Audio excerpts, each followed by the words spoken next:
कभी कभी ऐसा होता है, हमें समझ नहीं आता कि अब आगे क्या करें। हम किसी मंजिल पर तो पहुंचना चाहते हैं, परंतु हमें कोई रास्ता नज़र नहीं आता। ऐसी स्थिति में हमें क्या करना चाहिए?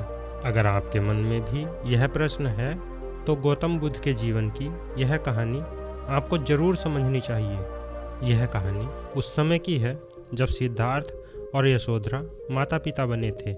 दादा बनने की खुशी में सिद्धार्थ के पिता राजा सुद्धोधन ने तय किया कि वे 100 बोरी अनाज ब्राह्मणों में बांटेंगे। जब यह बात सिद्धार्थ को पता चलती है तो वे अपने पिता की इस बात का विरोध करते हैं। उन्होंने कहा, क्षमा करें पिताजी, लेकिन अगर आप दान देना ही चाहते हैं तो ऐसे लोगों को दो जिनको उसकी ज़रूरत है। अपने पुत्र की बात सुन राजा कहते हैं, पुत्र, ब्राह्मणों को दान देना शुभ होता है। ब्राह्मणों को दान देने से हमारे सभी कष्ट खत्म हो जाते हैं।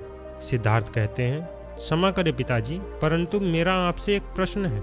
राजा कहते हैं, पूछो पुत्र, क्या प्रश्न है तुम्हारा? सिद्धार्थ कहते हैं, पिताजी, भोजन की आवश्यकता किसको ज़्यादा है, एक भूखे को या फिर उसको जिसका पेट पहले से ही भरा हुआ है? राजा कहते हैं, यह तो स्वाभाविक सी बात है, भोजन की आवश्यकता एक भूखे को ही ज़्यादा होगी। सिद्धार्थ कहते हैं, पिताजी, एक और प्रश्न है। राजा कहते हैं, पूछो पुत्र। सिद्धार्थ कहते हैं, भोजन मिलने के बाद किसकी दुआ सबसे ज़्यादा असरदार होगी, एक भूखे की या फिर उसकी जिसका पेट पहले से ही भरा हुआ है? राजा कहते हैं, यह तो साधारण सी बात है पुत्र, भूखे की दुआ ज़्यादा असरदार होगी। सिद्धार्थ पूछते हैं, तो फिर पिताजी, ब्राह्मणों को दान देने से हमारे संकट कैसे मिट सकते हैं, क्योंकि इनके पास तो पहले से ही अनाज के भंडार भरे हुए हैं। यदि दान देने से संकट मिटते हैं तो हमें ऐसे लोगों को दान देना चाहिए जो गरीब हैं, जिन्हें वास्तव में दान की आवश्यकता है। राजा सुद्धोधन को सिद्धार्थ की बात उचित लगी और वे अपने सैनिकों को आदेश देते हैं कि 100 बोरी अनाज को राज्य के गरीब लोगों में बांट दिया जाए।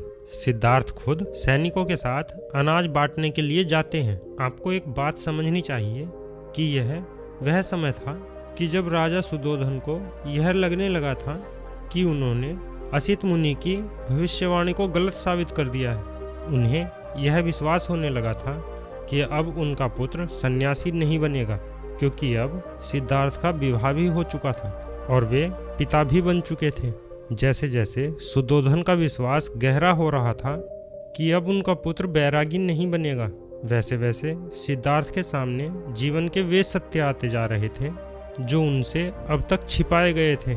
जीवन के उन सत्यों को देखकर सिद्धार्थ के अंदर पीड़ा तो बढ़ रही थी, परंतु उन्हें यह समझ नहीं आ रहा था कि इस पीड़ा से मुक्ति का मार्ग क्या है। जब सिद्धार्थ राज्य में अपने सैनिकों के साथ अनाज लेकर पहुंचते हैं तो वे देखते हैं कि लाचारी किसे कहते हैं। उन लोगों की गरीबी और लाचारी देखकर सिद्धार्थ का मन पीड़ा से भर जाता है। सिद्धार्थ अपने सारथी से वापस चलने के लिए कहते हैं। सारथी रथ को महल की तरफ हाँक देता है। मार्ग में सिद्धार्थ की नज़र एक ऐसे व्यक्ति पर पड़ती है जिसको देखकर सिद्धार्थ बहुत आश्चर्यचकित होते हैं, क्योंकि उन्होंने आज से पहले ऐसा व्यक्ति नहीं देखा था। सिद्धार्थ उस व्यक्ति को देख अपने सारथी से कहते हैं, रथ रोको चलना, मैं जानना चाहता हूँ कि यह व्यक्ति कौन है और यह दिखने में अन्य व्यक्तियों से इतना भिन्न कैसे है। सारथी कहता है, युवराज, यह एक सन्यासी है।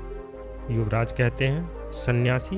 परंतु पहले तो मैंने इन्हें कभी नहीं देखा। सारथी कहता है, युवराज, कभी कभी भ्रमण करते हुए ये लोग आ जाते हैं। सिद्धार्थ कहते हैं, फिर तो इन्हें भी अन्न की आवश्यकता होगी, मैं अभी इन्हें अन्न देकर आता हूँ। सिद्धार्थ रथ से उतरते हैं और अन्न लेकर उस व्यक्ति के पास पहुँचते हैं और उन्हें विनम्रता से प्रणाम करने के बाद कहते हैं, मैं शाक्य युवराज सिद्धार्थ हूँ, आपके लिए अन्न लेकर आया हूँ। मैं आपको क्या कहकर पुकार सकता हूँ? वे सन्यासी कहते हैं, कुछ भी कह ले, साधु, संत, तपस्वी, योगी या सन्यासी, कुछ भी कह सकते हो। सिद्धार्थ कहते हैं, क्या मैं जान सकता हूँ कि आप कहाँ रहते हैं?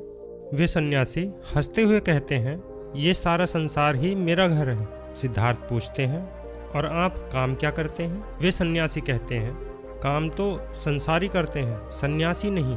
सिद्धार्थ पूछते हैं, फिर आपका अन्न प्रबंध कैसे होता है? वे सन्यासी कहते हैं, भूख जितनी भिक्षा मिल ही जाती है। सिद्धार्थ पूछते हैं, भिक्षा मांगने में लज्जा नहीं आती? वे सन्यासी कहते हैं, अहम और लज्जा को कुचलकर ही तो मनुष्य सन्यासी बनता है। सिद्धार्थ कहते हैं, और यदि किसी दिन भिक्षा न मिले तो? सन्यासी कहते हैं, कोई शौक नहीं, ये प्रकृति इनकार नहीं करती है। हवा कभी नहीं रुकती, जल तो मिल ही जाता है, वृक्ष फल देने से कभी मना नहीं करते। सिद्धार्थ पूछते हैं, आप अपना समय कैसे व्यतीत करते हैं? वे सन्यासी कहते हैं, मैं मन को जीतने का प्रयास करता हूँ। सिद्धार्थ कहते हैं, यह कैसा कार्य है? सन्यासी कहते हैं, यह मन ही तो है जो वासना, क्रोध और मोह में फंस जाता है। सिद्धार्थ पूछते हैं, आप यहाँ से किस ओर जाएंगे? सन्यासी कहते हैं, वो मैं नहीं, यह मार्ग ही सुझाएगा। राजन, यह धान तुम ले जाओ, इसकी मुझे कोई आवश्यकता नहीं है। तुम अपने मार्ग चलो और मैं अपने मार्ग चला। इतना कहकर वे सन्यासी वहाँ से चले जाते हैं। उन सन्यासी के जाने के बाद सिद्धार्थ अपने सारथी से कहते हैं, मैंने धनी देखे, दरिद्र देखे, सत्ता में अंधे क्षत्रिय देखे, ज्ञानी ब्राह्मण देखे, परंतु यह कैसा जीवन है जो कुछ ना होते हुए भी इतना सुखी है। सन्यासी से मिलने से पहले तक सिद्धार्थ के अंदर पीड़ा थी, लेकिन उस पीड़ा को खत्म करने का कोई मार्ग नहीं था। परंतु उस सन्यासी से मिलने के बाद सिद्धार्थ को अब मार्ग नजर आ गया था। चाहे आपका लक्ष्य कोई भी हो, अगर आपके अंदर सच्चाई है, ईमानदारी है, तो मेरा विश्वास कीजिए और सबसे पहले खुद पर विश्वास कीजिए। आपको रास्ता अवश्य नजर आएगा और आप अपनी मंजिल तक जरूर पहुंचेंगे। दोस्तों, वीडियो को पूरा देखने के लिए धन्यवाद। अगर आप भी भगवान गौतम बुद्ध को मानते हैं तो कमेंट में नमो बुद्धाय अवश्य लिखें, और अगर हमारे चैनल पर नए हैं तो वीडियो को लाइक करके चैनल को सब्सक्राइब अवश्य कर लें। हम फिर मिलते हैं किसी ज्ञानवर्धक कहानी के साथ। तब तक के लिए धन्यवाद।